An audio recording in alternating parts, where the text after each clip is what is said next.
I want to pay my respects to the Wurundjeri people of the Kulin Nation on whose land we are meeting. Tonight, is the government really running a protection racket for Qantas? Big changes to workplace laws. Do gig and casual workers deserve more rights? And John Farnham uses his voice anthem to promote the Indigenous Voice referendum. Joining our panel, Vanessa Turnbull-Roberts, a proud Budjalung, Gunai Wayabal woman who's a lawyer, human rights advocate and author. McKellar, Chief Executive of the Australian Chamber of Commerce and Industry, the country's largest business organisation. Kearney, Assistant Minister for Health and Aged Care. She's a nurse and a former president of the trade union movement, the ACTU. Freya Leach, Director of the Centre for Youth Policy at the Menzies Research Centre, who wants to bring more young people into the Liberal Party. And Darcy McGauley-Bartlett, a proud Kurnai man. He's an Aboriginal health advocate and the 2023 Victorian Young Australian of the Year. Also tonight, Barbie and feminism. Can pretty be powerful? Welcome to Q&A.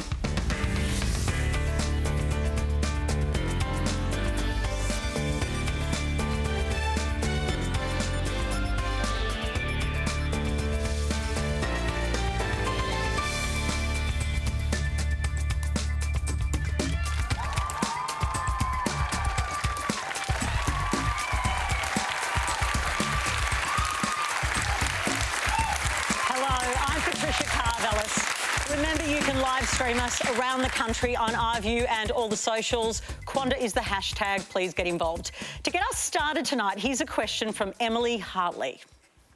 Qantas recently reported a record-breaking $2.47 billion in profit, yet taxpayers will still have to foot the bill for the $900 million in JobKeeper subsidies alone.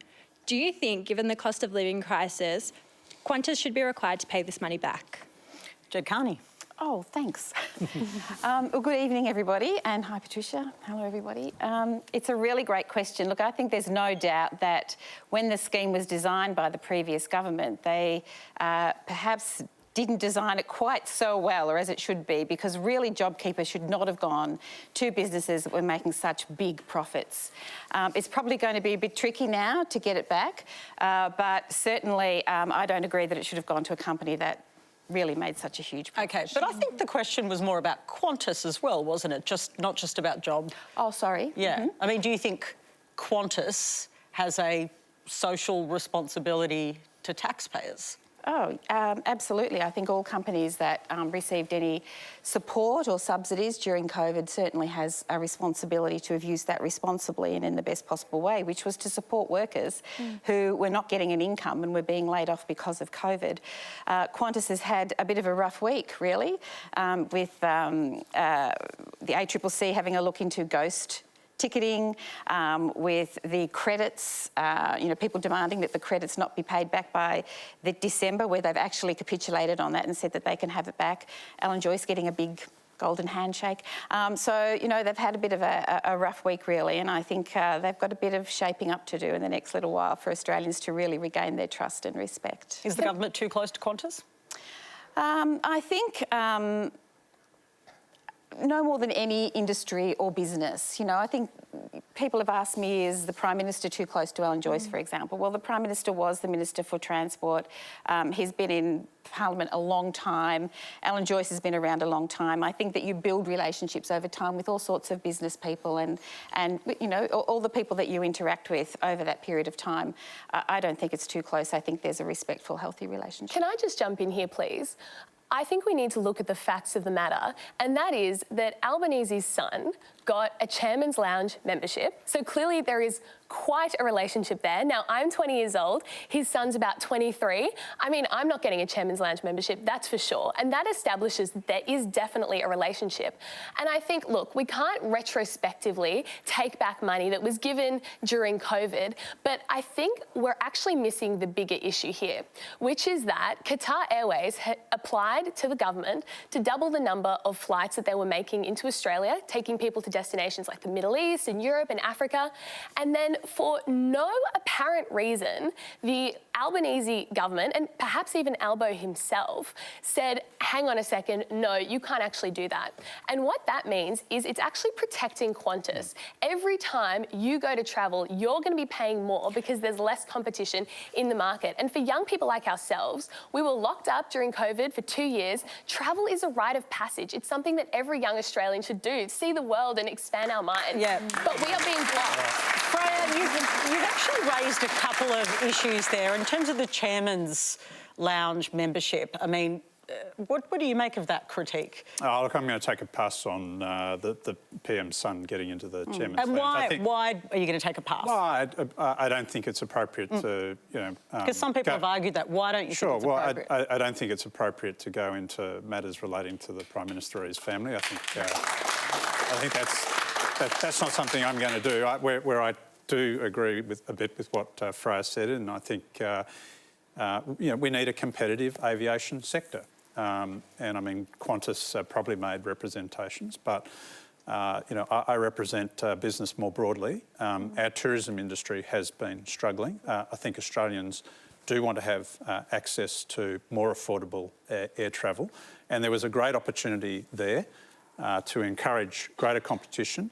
And I think really the government has got some explaining to do here. We've heard 4 or 5 different reasons behind why this decision was made not to grant extra capacity to Qatar. I don't think we've heard a good one yet. Well, one of the things the Prime Minister says is that Qatar could fly to the Gold Coast, for instance, put on bigger planes and actually have the same capacity. What do you make of that argument? Oh, look, I'm not sure about that. I mean, I think Qatar were an airline that was flying to Australia, particularly during the pandemic. They were one of the few airlines that was continuing to service the Australian market in a very difficult environment. So, look, I think here, even if the government was not agreeing to the full 28 additional flights, they could have granted some of it. We need extra capacity. There's no doubt about that.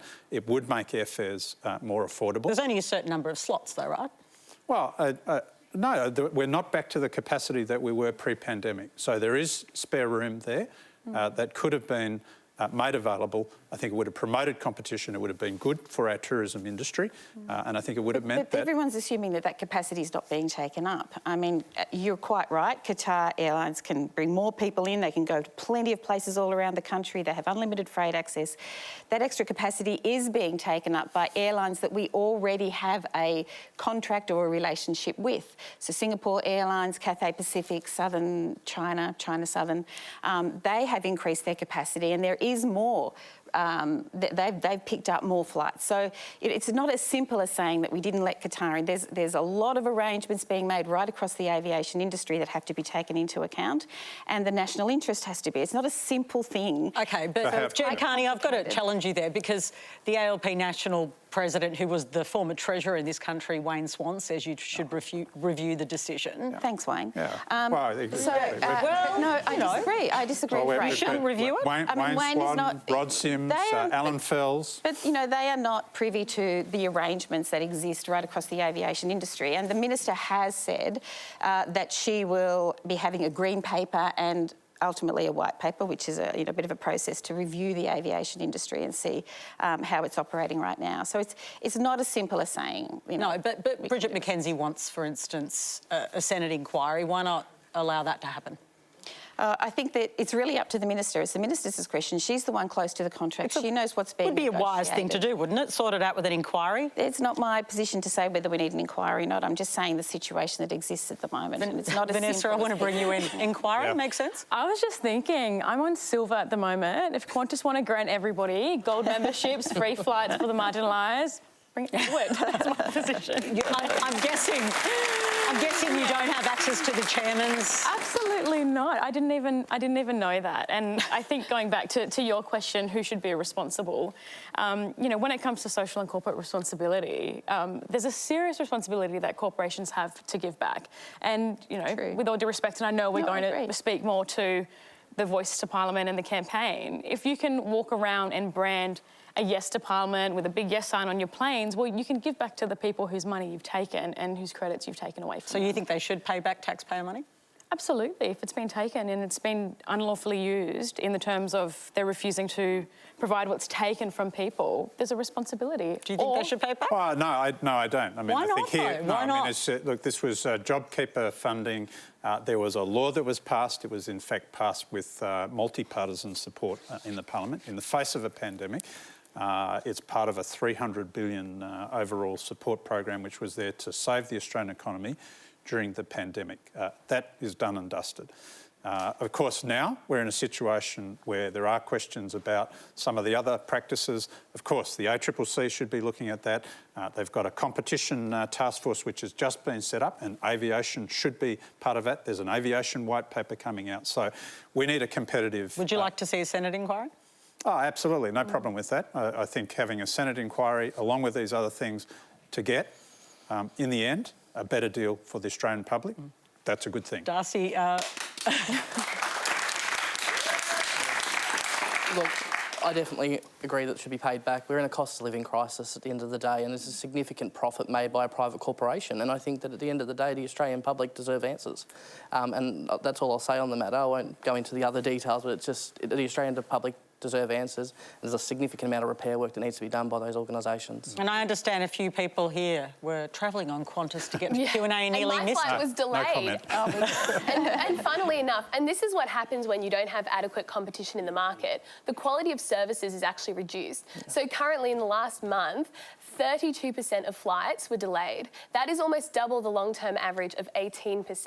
And this is what happens when there's not enough competition in the market. We pay more and we get less reliable services. And it happened to us on the way here. OK, right. and First question. this gets us to the topic of our online poll. We're asking you, should the federal government reverse its decision and allow additional flights by Qatar Airways? You can cast your votes anonymously on the Q&A Facebook, Twitter and YouTube accounts, or the ABC News Instagram account. We'll bring you the results a little later in the show. Next, we'll hear from Kevin Russell. Hi, Kevin. Thanks, Patricia. Profits as a percentage of GDP are still at historically high levels. Income inequality continues to widen and our rates of workforce casualisation are world-beating. At what point do wage and salary earners have a right to expect terms and conditions of employment befitting a first world democracy? Andrew. My favourite topic. Look, I You mean, live for a bit of industrial relations, don't you? Why not? Why not? No, great question. But look, to start with, I would say we do have first world terms and conditions in our workforce. There's no doubt about that. We are world leading. In your opening statement, you talked about profitability. And I think here, one of the things we've got to look at, I mean, we've heard a lot of commentary around that and the impact that it's had on things like inflation and so on. And I think if you go back through the analysis of this, in fact, we're not in a situation of a profit boom. We've got one sector in particular that has been performing extremely strongly, and that's in the face of inflated commodity prices. And that's the mining and resources sector, which of course is fundamental to the strength of the Australian economy. But outside of that, if you extract from mining and resources across the rest of the economy, then profits are not booming. And that's particularly the case in smaller and medium-sized businesses. So the difference between wages share and profit share hasn't changed greatly across, if you take mining out of the equation. If you go to the analysis that the Reserve Bank, Treasury and others have developed in this area, what it will show is that profits are not adding back into inflation. Now, of course, we do need to have an effective industrial relations system that is encouraging productivity, is encouraging jobs that will deliver value and that will deliver sustainable increases in wages, real wages growth. The concern we have at the moment is the government today introducing a bill addressing a number of areas that will make the challenge of employing people more difficult for business moving forward. It will make it more difficult if you want to engage somebody through labour hire, if you want to go into a casual job. It's much less likely that an employer is going to be willing to go out and take the hard decisions to offer those All right, let me sorts bring of in Jed positions. Kearney. You're an assistant minister in the government, but you're also, of course, former ACTU president. So is that what the government's doing? Because if you look at the figures, it will add about $1 billion won't it, to the... I mean, that's in the $400 million a year extra... Yeah, $9 billion over a decade. A decade. That's across the whole economy. Yeah, so about close to $1 billion a year. Yep. Exactly right. Do you know, I was a nurse for nearly 20 years, a good union rep of my nursing union. I was headed up the nurses union for 9 years. I was the ACTU president for nearly 10 years. So that's 40 years of my life that I've sort of had, my working life, that I've heard the argument that any time that we make changes that support workers and workers' rights, the sky's going to fall in. Every time, you know, people won't get employed, businesses will go broke, and they never really do. It never manifests that way. And all we're trying to do right now with these laws is swing the pendulum back a little bit so that workers are getting a little bit more. We're not making it harder to employ labour hire. We're just making sure that labour hire isn't used in the wrong way, and that is to undercut a negotiated terms and conditions in a workplace. And it is, unfortunately, in some places being used for that. We want to make sure we look after gig economy, which has been a manifestation of the last decade, where we know people don't earn enough money to make a living, so they take risky behaviours, and we know that that's where people get run over on their bikes when they're delivering your Deliveroo food, or they work longer hours, or they run red lights. I'm sorry, Jed, I've got... So 9 people have died on the roads with, you know, several, it might be even more, I might have that figure wrong. So we do know that there's a correlation between making sure that people are paid properly and safety. So the gig economy is an area that we're focusing on. I want to bring in some other people, and I can see that you're both passionate, but I do want to hear from some others. We'll come back to safety. I know we've had this discussion on my other show. Exactly. You really contest that figure, but on the idea of casuals getting permanency or having the right to permanency, on the gig economy, workers getting minimum entitlements, does that sound reasonable to you? Absolutely. And with all due respect, I really want to hear why you think, even if it's like potentially 1 person or 9 people or more, whatever the number is, if people are at risk of their safety within the workplace, they absolutely deserve protection, insurance and safety, same as anybody in any job, no matter what. Their terms and conditions 100%. Should be specified and protecting 100%. them. 100%. You're totally right. I can tell you're passionate. I can see you sitting there waiting. But I think the reality is we're in a crisis point now where inflation's going up, poverty is increasing, people need permanency, people deserve security. And when it comes to jobs, yes, you can recognise people have different credibilities in their jobs and different payments, different salaries, different terms and conditions, but the bare minimum of safety is first and foremost always. Can I just jump in here, please? I think we need to understand the facts. So look at our Fair Work Act. That is what essentially determines, you know, the conditions that employees will face.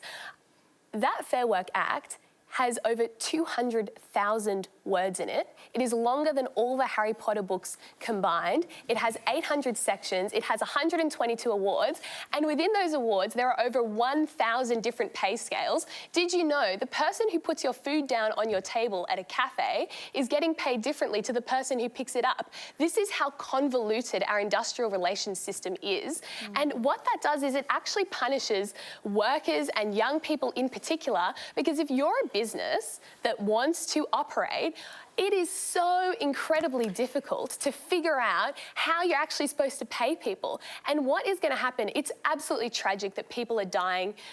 We've had 9 deaths on the road. It's tragic, isn't it? The government's job to try and fix it. But you have to consider what is the cost of this solution. So what these reforms will do in the gig economy is they're going to create a new category of person where you're considered employee-like. So you get, you know, some of those entitlements. But what happened in Geneva, in Switzerland, where they made delivery workers classified as employees, overnight, 77% of delivery drivers lost their jobs.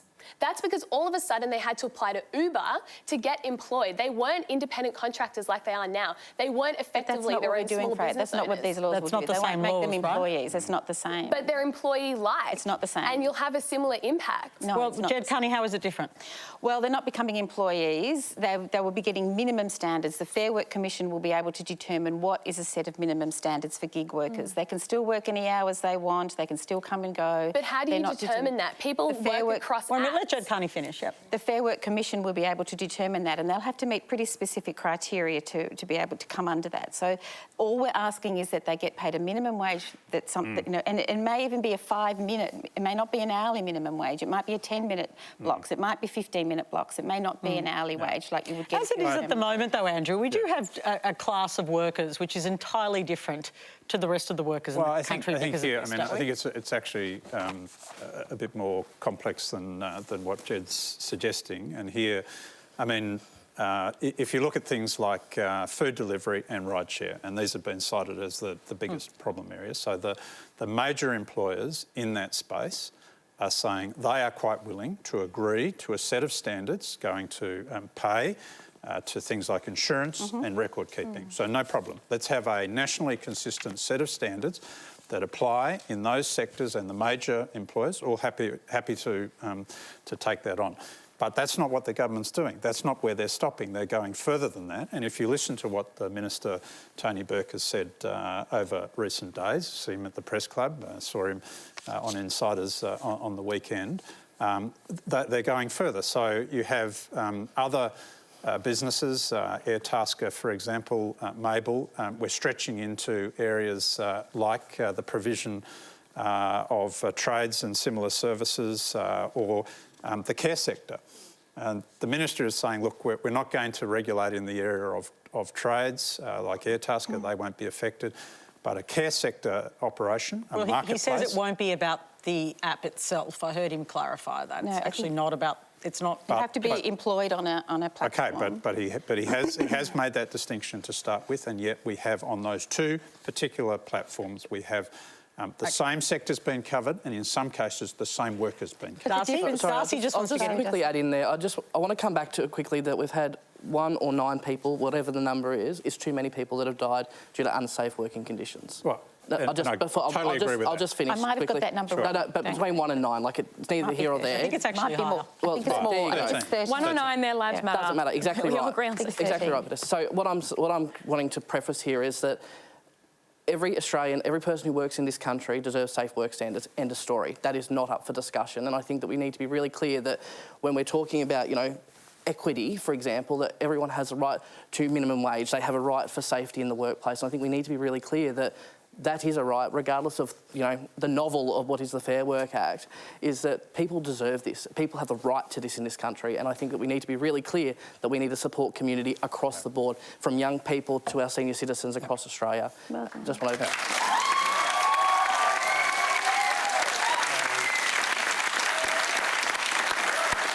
Darcy, you are 100% correct. Any death, any serious injury on the road, whether it's work-related or otherwise, it's unnecessary. And we've got to do everything we can to try and prevent that. I think. Then why aren't you supporting the laws? Because it has nothing to do with safety. There is nothing in the law that the Minister has brought forward, that the government has brought forward, that it will in any way address safety. And if you think about this, if you think about it, the examples that he's giving of people, doing courier rides through traffic and so on, honestly, you think the argument that they're going to get an extra $2 to $3 an hour is going to fundamentally change their behaviours? It won't. Do you think an extra... It's an interesting point you make. If they get an extra $2 or $3 an hour, you really it might help them feed their families a bit better. It might be in 1 hour they don't have to $2 to $3 an hour, you fundamentally think that is going to change their behaviours and the way they ride? It will not. It will not. The only way... But on the pay issue, I just think that's worth addressing too. Do they deserve an extra $2 or $3 an hour? I'm not saying they don't, but I'm not saying that will in any way fundamentally change the safety that he's talking about. So it's just not linked. Okay. We're going to keep this discussion going with a question from Shah Weeks. For the second time in a month, 81-year-old US Senator Mitch McConnell has frozen during a press conference. This shines a spotlight on older workers at a time in Australia when we are encouraged to work longer and to actively age. When are we too old to work, and who decides? I'm going to give that one to you. Oh, thank you. Thank you so much. As an obviously young person, I'm going to give that one to you. When are we told to stop? When do we have to stop working? Thank you so much for your question, firstly. I think circumstances are very different and people's positions are very different. So in my situation, I'm a proud languageable Bible woman, and for a lot of our communities and our elders and our people, we don't have the privilege to living as long as our non-Indigenous Australians here. And so when we consider the length and time of period of work, I believe we need to take into serious considerations. Well, what does that mean for First Nations people? What does it mean for people with disability? What does it mean with people with certain intersections in their life? I believe that we need to find an equal playing field that allows for people to work as they do, but equally have access to joy and enjoy what they have worked for. I think far too often we see so many people slave themselves away. We just spoke a little bit about the conditions before, and then we see the outcome of not being able to enjoy that. And I believe we have a fundamental responsibility as a nation to joy and excitement and to using what we've worked for, but recognising we have serious inequities here in this country where First Nations people, my father, my community, we don't get the privilege to that joy. So we have some serious discussions to have. It's really well put. Really well done. Shah, I'd love to hear from you. What's your situation? My situation is that last week I launched a new online business, and it's an interesting situation because I'm heading... the business is sailing into headwinds, and I suppose in terms of my longevity, so am I. So, and while we try and do this, to keep working, to keep earning, we're surrounded by hackers, rising inflation, rising interest rates. Every time I go down to our high street, I see a new business close down, maybe two businesses close down, maybe one start up. It's pretty frightening, but you just have to push on. And in terms of when I will stop work, not likely. And I don't want That's right. a young person, sorry, with all due respect, or I don't want anyone telling me that because I froze in a press conference, I'm too old to work. Look, I think this is a very important discussion, and I think your answer, Vanessa, was spot on. One perspective that I would like to bring here, and that is the opportunities that people who want to continue to work should have, and I don't think we've got that right in Australia. If you look at the level of participation that we have across the labour market at the moment, I don't think we're optimising what people can do. We're all living longer. Many of us will want to work for a longer period. We might not want to work 5 days a week, but if we want to work 1, 2, 3 days a week, we should be able to do that. If we look at the experience in countries like New Zealand or Sweden, we see much higher levels of participation, and we also see more generous arrangements of the interaction between pensions and the income tax system, and that encourages people to work, to support themselves and to fulfil more in their lives as a result. Is that something you think there needs to be more work on, Jed Kearney? Yeah, I agree with you, Andrew. Revolutions happen on Q&A. No, I think it's a really fabulous question, and good on you for doing what you're doing. It's really incredibly brave, and I really admire you. I think that's wonderful. Thanks. So, yeah, great, well done.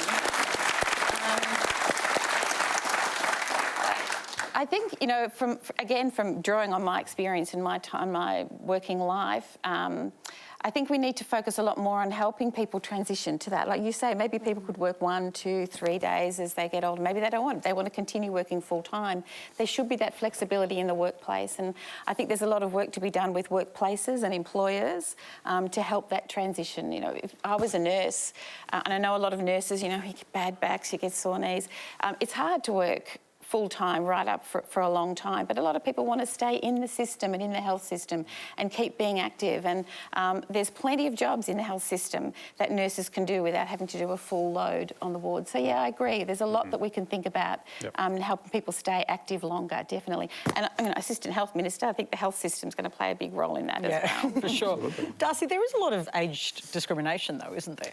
Oh, without a doubt, and look, I thank you for your question, and I want to just as a young Aboriginal man, I want to echo Vanessa's sentiments as well.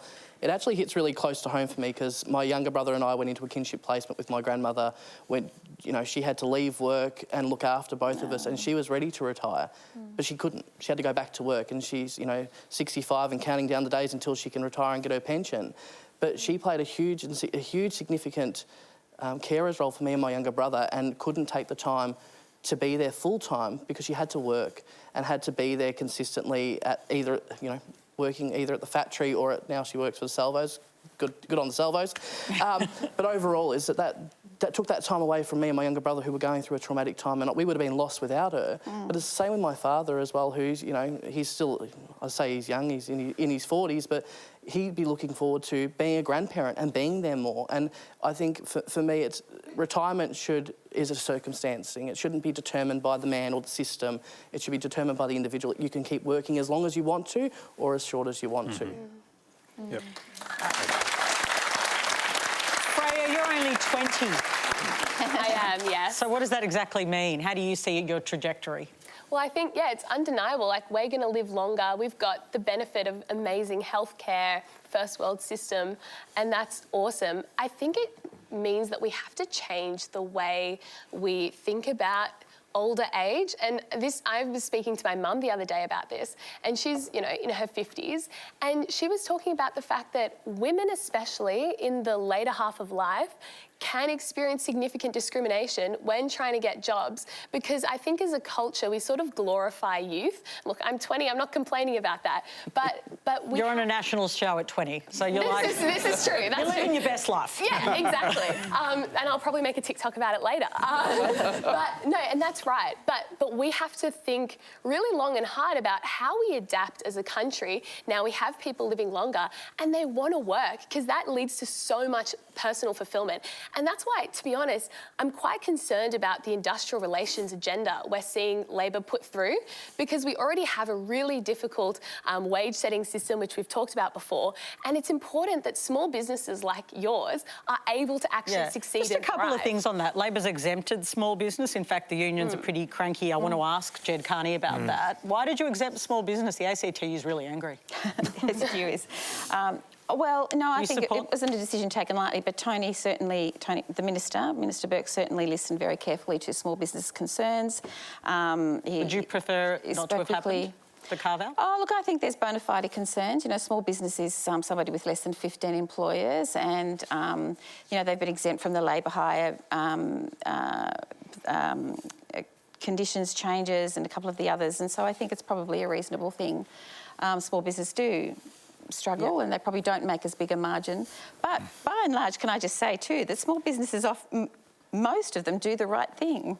They absolutely do the right thing by their employees. And really these laws are about catching the very small group of employers that do the wrong thing. And most employers are good to their employees and they do the right things. But there are those that don't, unfortunately. Well, it's not all small businesses that are exempted, or they're not exempted from all of the legislation. And I think you can deduce that any law, any new law, any regulation that is not good for small business is probably also not good for a medium-sized business, and is probably then also not good for business across the board. But we do have different rules for big and small business. But I think it's an indication that these are fundamentally flawed proposals. OK. Now we've got a video question from Catrice Bulgarelli. My question is to Assistant Health Minister Jed Kearney. In 2022, you vowed to improve abortion access in Australia. As a pregnancy options counsellor, every day I speak to women and pregnant people seeking abortion who face huge barriers and challenges due to a confusing, stigmatising and underfunded public health system. My clients need action and support starting today. How will your government address these inequities to ensure abortion, which is a legal healthcare right, can be accessed compassionately across Australia in all public hospitals? Great question.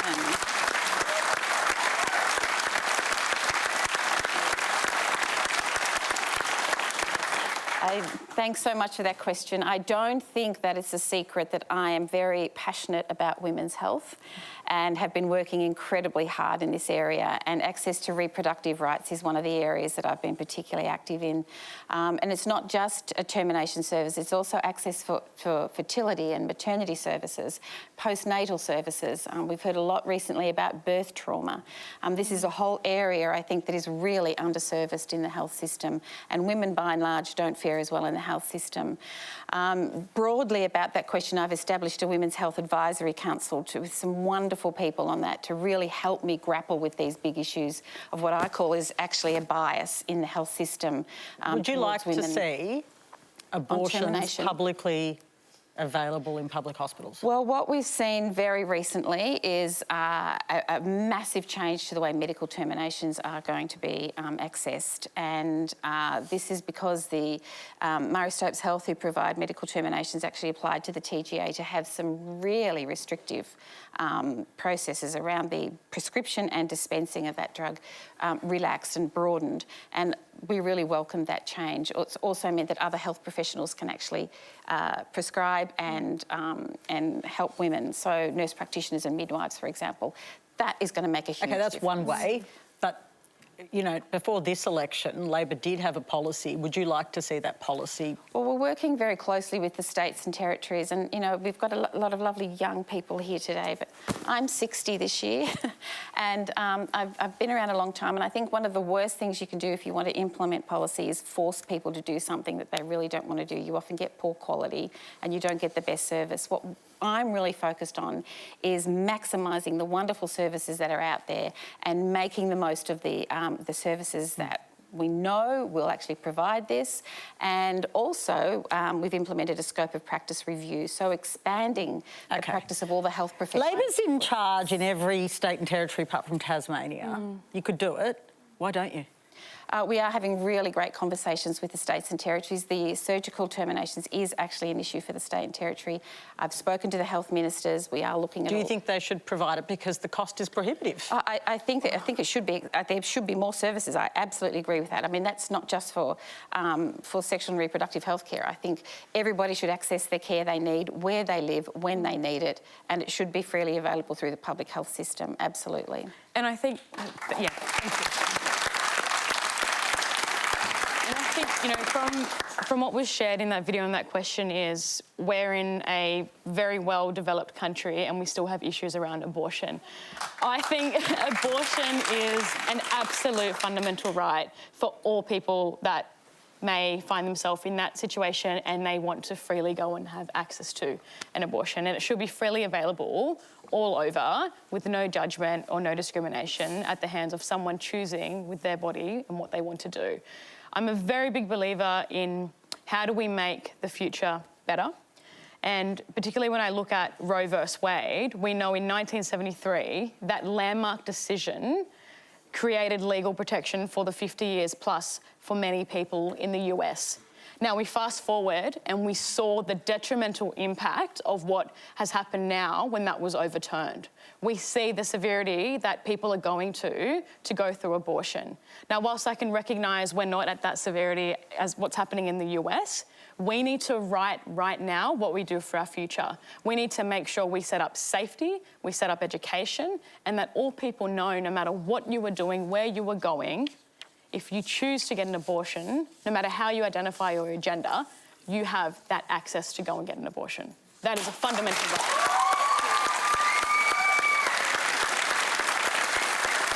If you're just joining us, you're watching Q&A live with Vanessa Turnbull-Roberts, Andrew McKellar, Jed Kearney, Freya Leach and Darcy McGauley-Bartlett. Plenty to get to tonight. Here's Ivy Chen. It seems that more and more young people are becoming less likely to vote for the Liberal Party. According to the Menzies Research Centre, why is this the case? And what sorts of policies do you think will help attract more younger voters? Great question. Thank you so much for that.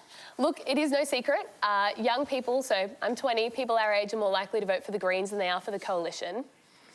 I think the reason that is there's a fundamental misunderstanding about the values that the Liberal Party stands for.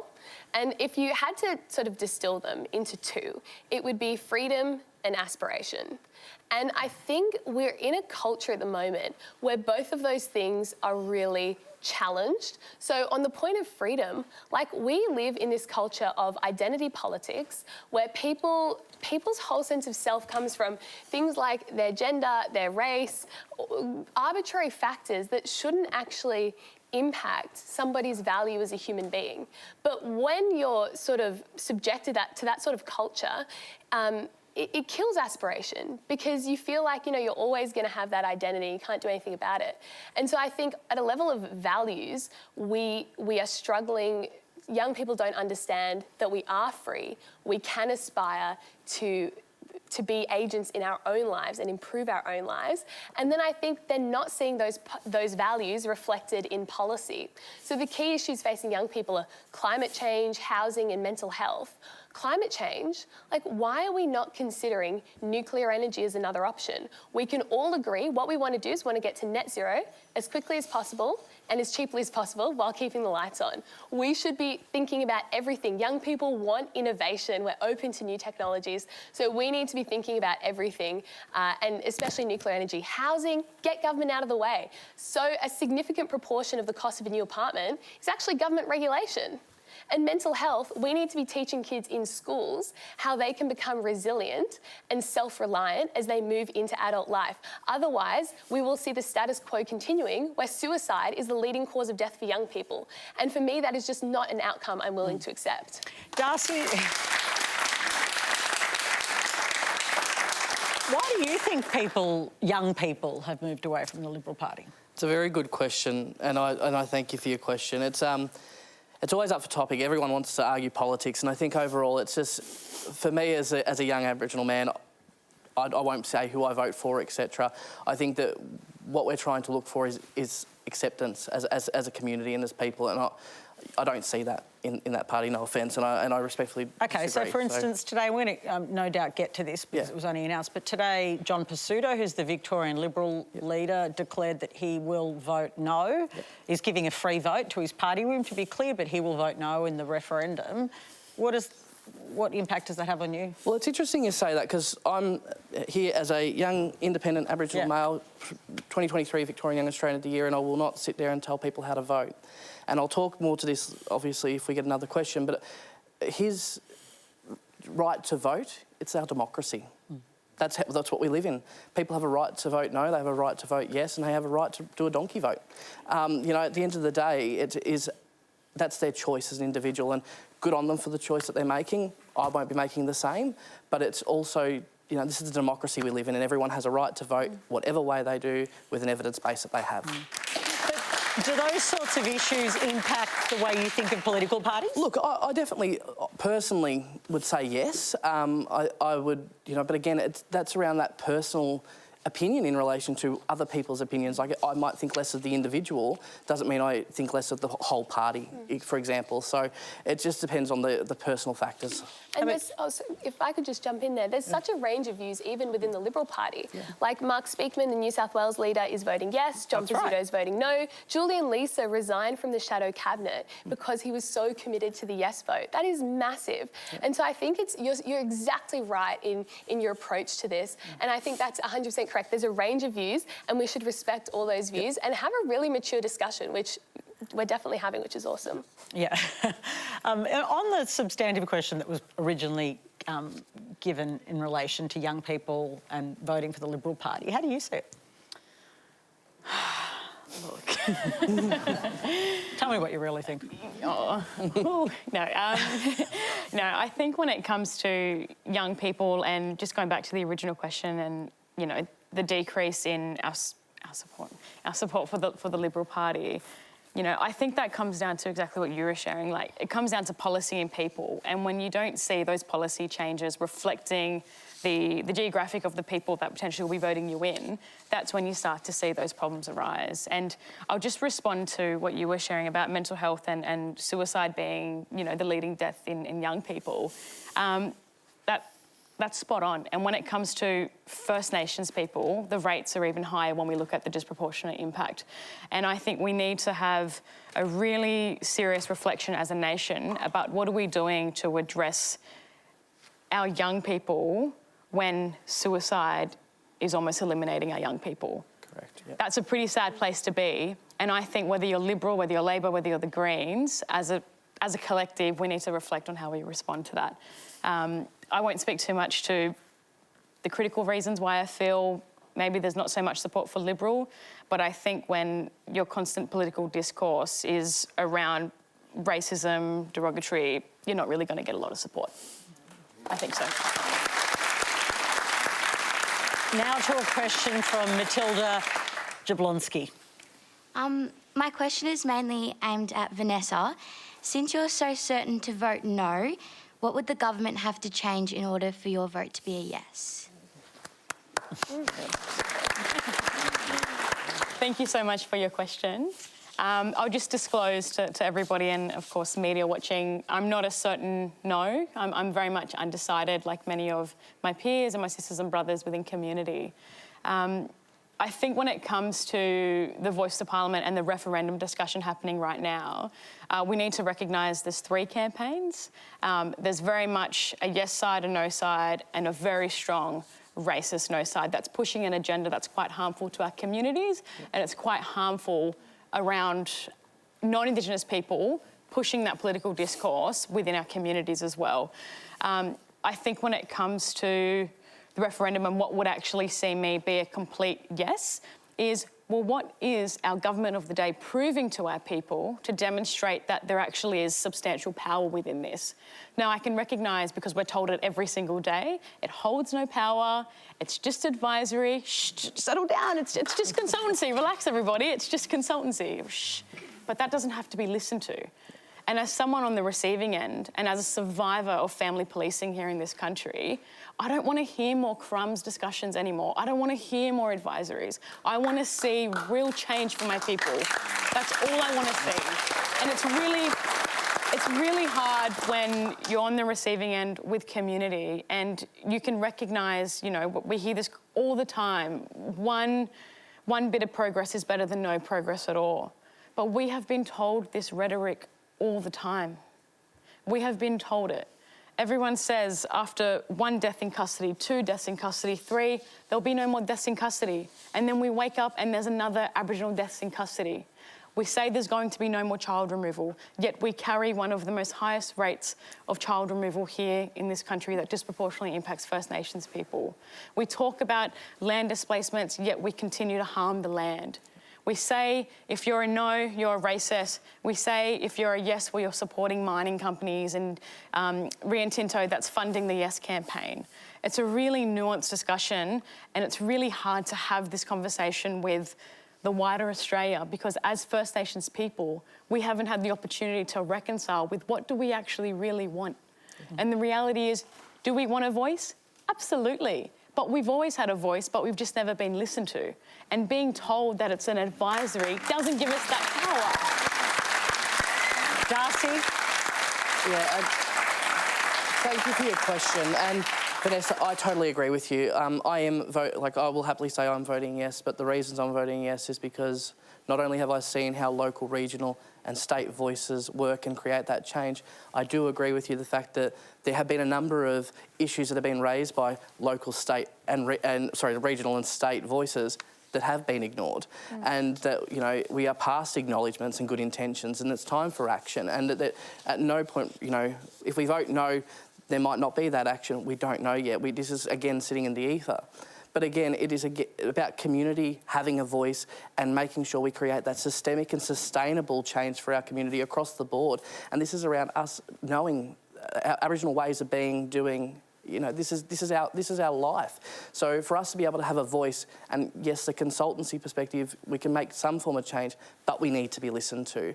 And I totally agree that we have not been listened to for a very long time, and at time now is for action to be listened to. So now saying that I was a yes voter, I probably do sit on the fence because I want to be listened to. I want my kids, my family. You say you've changed your mind on this panel? I have, yes. And I just think that's extraordinary. Why? Just to sit in the middle, because Vanessa raised a really good point, is that, you know, we highest rates of child protection, 541 Aboriginal deaths in custody since the Royal Commission into Aboriginal deaths in custody.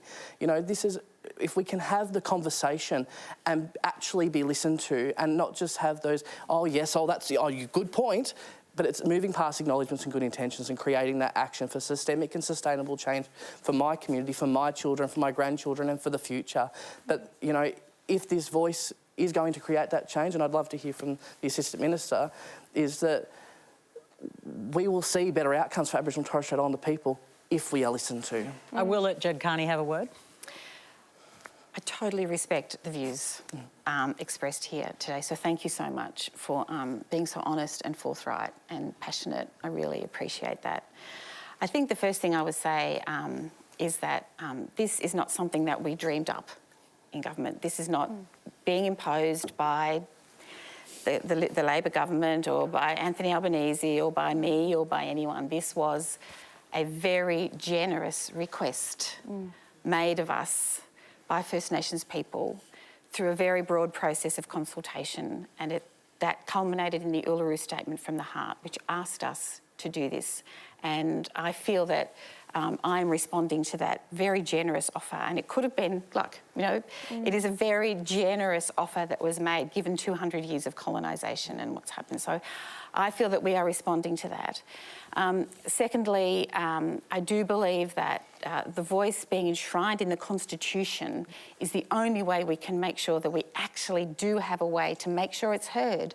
All those things that you said, Vanessa, all those reasons, like there's still deaths in custody, there's still children in out-of-home care, all those things, nothing is working, something needs to be different.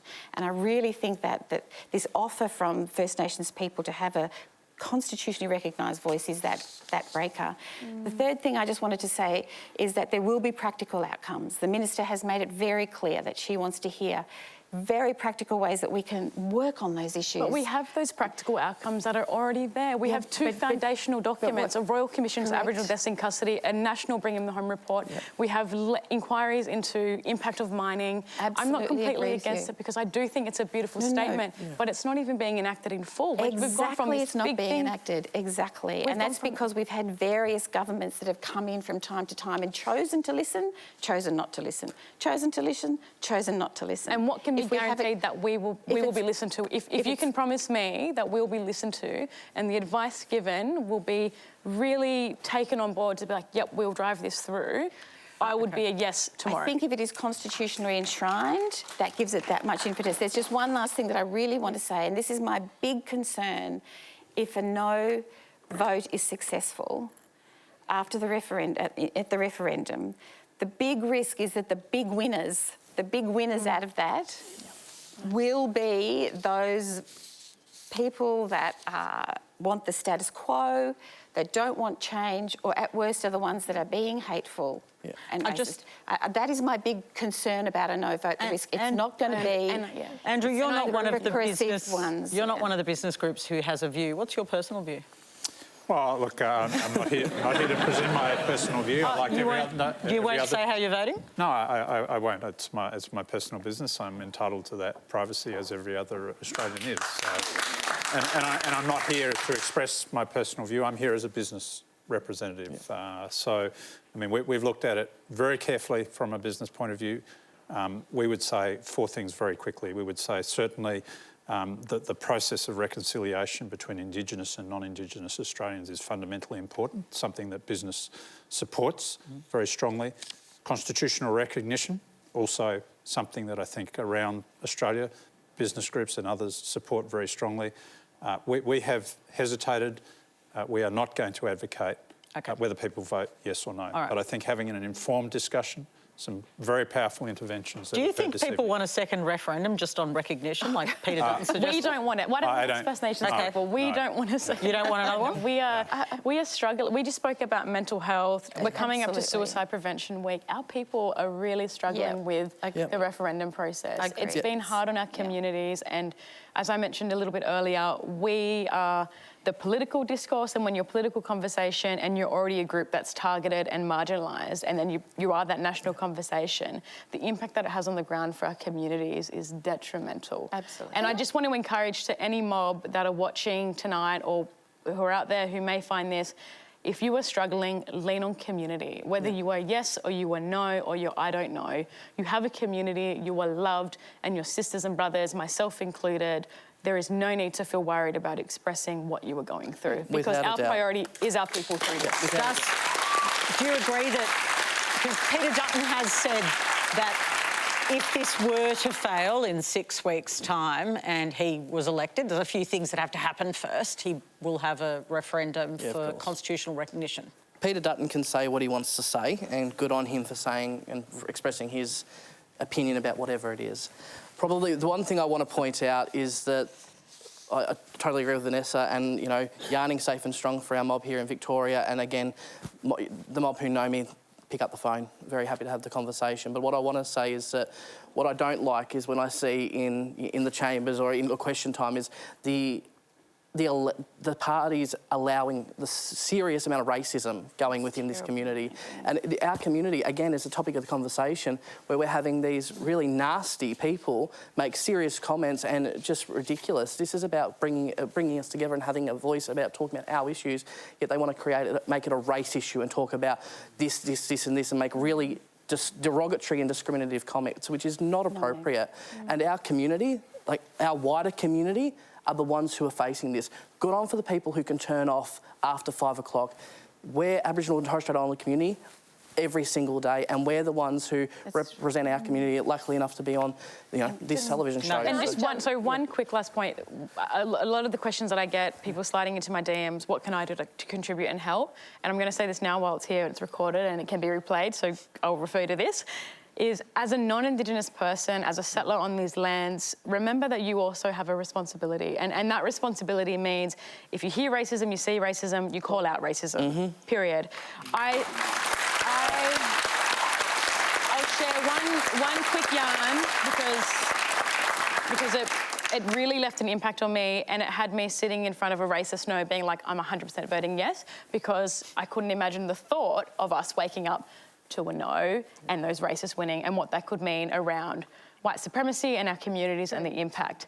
However, what I will share is I sat in front of a panel at a well-prestiged university, I won't name it, but I sat in front of a university where they had yes supporters and no supporters, and the yes side had really strong, I'd say they contribute to the architecture of the voice, and we had the no side. And when I heard the no side speaking with the awful racism and the comments about our communities, I was disgusted.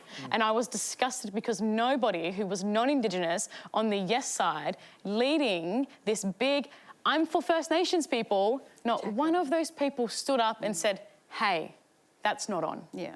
We don't do that. No. So there is a really strong sense and feeling and practice that non-Indigenous people can play without all of this. And that's be our strength in this fight that we are struggling, because we don't want to carry the burden of this racism. Please, please stand up and do not be a bystander when you hear it, when you see it, when you're near it. It's so much for our people. Can I just jump in here? I 100% agree that racism has absolutely no place in Australia. That is what's so special about our country. Like, we really are a nation built of people who've come from all over the world and people who've been here. But have you for seen 60,000 most of the years. comments on any? I mean, I watched the Prime Minister's live press conference the other day about the referendum, and I looked at all the comments, and they were full of racist filth. Awful. I'm not defending anybody's comments, but I was shocked at the extent of it. 100%, and it's terrible. But when we're having this discussion, it's super emotionally charged, and I totally get that. This is impacting your lives, you know. But we need. It's not even that it's emotionally charged; it's our life.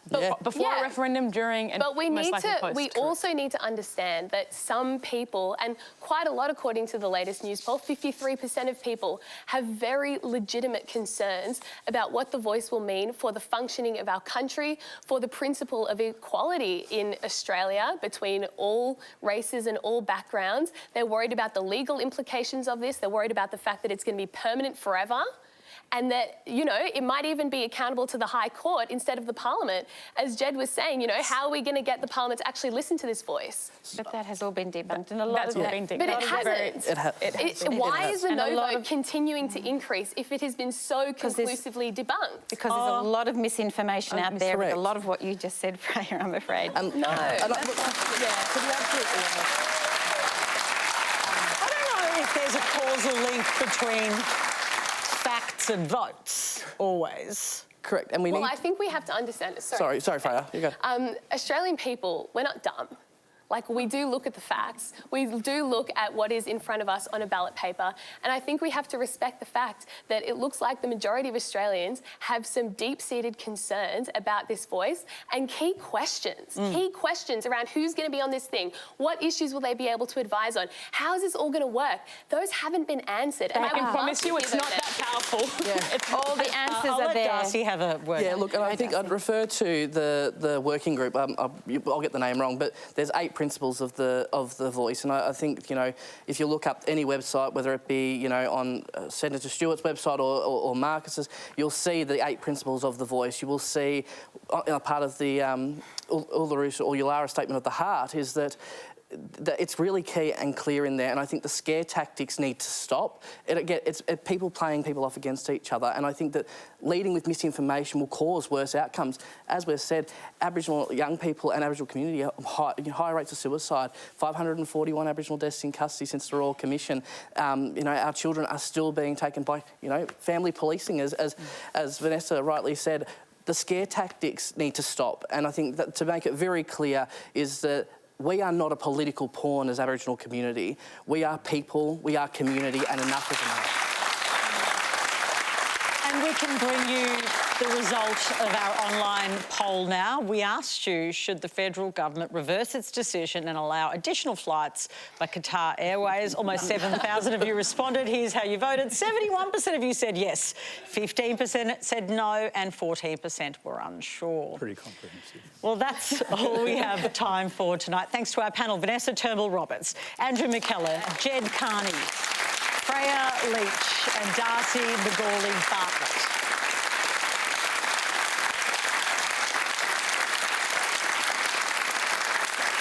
And thank you for sharing your stories and your questions. Next week, I'll be with you live from Sydney. Joining the panel, Emergency Services Minister Murray Wash, Shadow Trade Minister Kevin Hogan, British broadcaster and commentator Sophie Corcoran, and former ambassador to India and a former New South Wales Premier too, Barry O'Farrell. Head to our website to register to be in the audience. I hope you have a great night.